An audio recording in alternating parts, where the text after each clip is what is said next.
Hey everyone, today we're going to be talking about CompTIA Cloud Plus. So my total study time was 3 weeks, and I did this as part of my bachelor's in network engineering and security. And my background coming into this cert is that I have no professional experience. I've been working with computers for my whole life, but I haven't really kind of been in a professional environment for IT.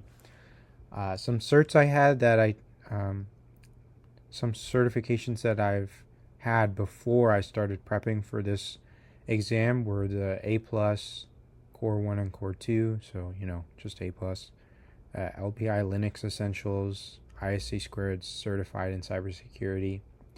So, just general IT stuff, a little security stuff, but not much Cloud Plus stuff. So, unfortunately, I passed only with a 771 out of 750, so I cut it a lot close.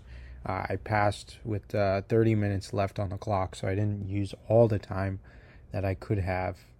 I want to warn some people that this isn't an entry level cert like A plus is. This is a little more complex, and you it's not an easy cert. I'll say that. It's not an LPI Linux Essentials. It's not an ISC Squared certified cybersecurity. This one was not easy, for me at least. And why don't we talk about some of the resources I used? So first, WGU gives us access for free, of course, to CertMaster Learn and CertMaster Practice and CertMaster Labs.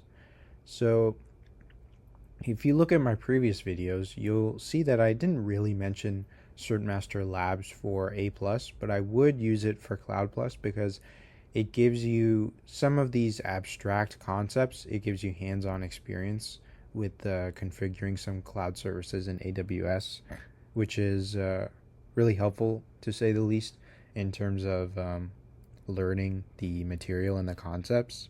And so I would actually caution a big caution while using CertMaster Learn and Practice. So CertMaster Practice is practically useless if you want to get used to kind of how the questions will be on the exam. They are completely different. So don't go into CertMaster Practice expecting that you will kind of gain a sense of what the questions will be like on the exam because they're completely different. The questions on CertMaster Practice are not written by the same people who write the test. And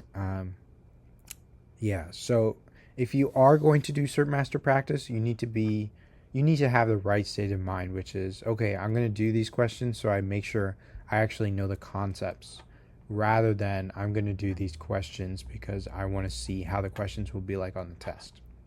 And unfortunately, I have to give the same guidance for CertMaster Learn for this certification. So for the A+, CertMaster Learn was pretty good. The PBQs and the practice questions were pretty accurate on how hard they would be on the test. Maybe a little bit harder on the test, but they were in the same ballpark.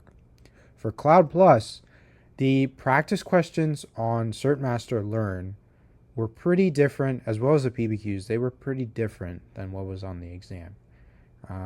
I didn't feel like CertMaster Learn was you could only use that and be prepared. It just wasn't very good this time in terms of having similarity to the exam for types of questions. I think a big one that really upset me the most was that they would have multiple option questions. And for CertMaster Learn, sometimes those questions would have 3 answers instead of, 2, right? If you know CompTIA tests, then typically it's either A, B, C, D. So you only pick one or you pick 2 out of the available options. And CertMaster Learn had these ridiculous questions where you pick 3 of the options, right? So it doesn't really give you a good sense of is that going to be on the exam, which it wasn't. I can say that there were no questions that made me select 3 answers. It was either 1 answer or 2 answers, and it was very clear that it was choose 2 or choose 2, right? It wouldn't say select all that apply. They said choose 2, which I appreciate on the exam, but I wish that they did that in CertMaster Learn. That was really frustrating to deal with those types of questions. So, be aware of that. So really quickly, I'll go through the last 3 resources that I used.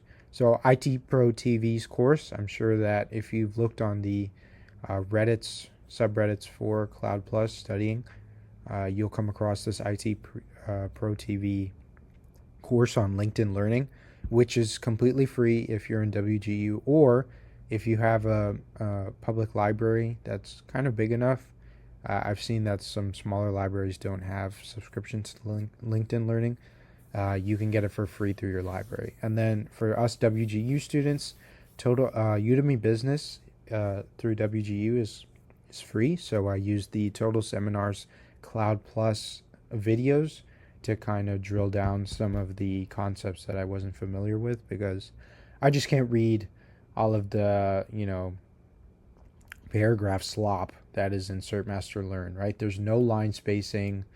It's just a bunch of paragraphs. It's really horrible to read, right? You're just going to, get bored. You're going to get distracted, and then you're not going to pass, right? So I would really recommend watching videos instead of just reading. At least for me, right? That's how I learned. Number 3 was Quizlet flashcards. So what I would do with Quizlet flashcards was, instead of putting concepts on them, I would put questions. So some people, unfortunately, with this method memorize the answer rather than learning the question. But for me, I put the questions on one side and the answers on the other side of the flashcards to see, okay, what concepts am I struggling with? And then the wording of the question, right? I want to be familiar with how they ask it. Which, surprise, surprise, the exam was, pretty different than the CertMaster practice questions. So definitely be aware of that. Make sure that you know your exam objectives, which brings me to my last resource, which is ChatGPT's advanced voice mode with the exam objectives. So I had my exam at 2:45, and at 1 p.m.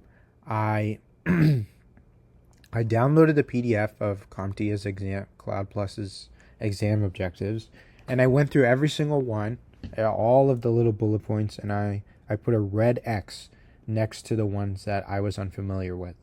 So then I went into, I pay for ChatGPT Plus personally. I think that if you are in WGU, you really should. That's like a necessary tool for making sure that you understand the content, especially with the advanced voice mode now that it's pretty easy to have a conversation.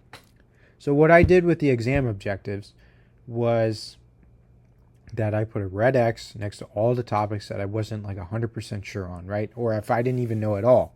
And what I did was I told ChatGPT, I talked to it, I said, okay, I'm studying for the CompTIA Cloud Plus exam. I'm going to tell you an exam objective. You're going to explain the objective that I say back to me.